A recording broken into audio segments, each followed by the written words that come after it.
We introduced vaccinated travel lanes from September last year, barely 6 months ago, although it feels like a lifetime.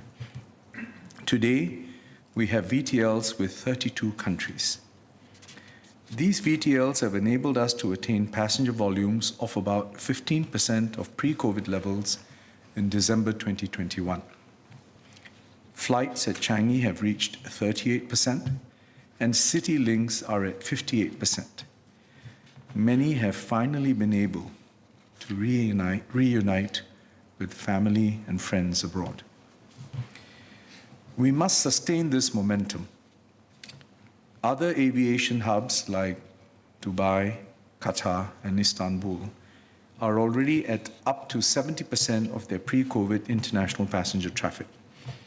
In our region, Malaysia, Vietnam, Thailand, and Philippines have announced plans to reopen their borders to all vaccinated travelers. In short, the world is learning to live with COVID.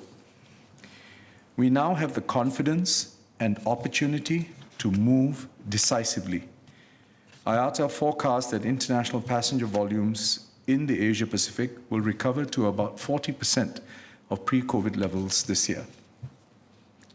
We aim to restore Changi's passenger volumes to be at least 50% of pre-COVID levels in 2022. We are now in the first phase of this plan, launching VTLs with specific countries and regions. Just last week, we announced further VTLs with Vietnam, Greece, Malaysia, Indonesia, India, and Europe.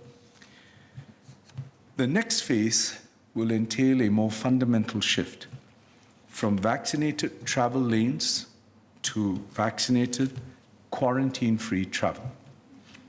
Our aim is to allow all fully vaccinated travelers from countries and regions under the Ministry of Health's low-risk and general travel categories to enter Singapore without having to serve stay-home notice or quarantine.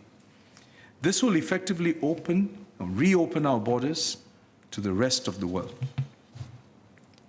The Ministry of Transport will work closely with the MTF and the Ministry of Health on the timing of this transition, which will depend on the public health situation in Singapore and the world, among other things.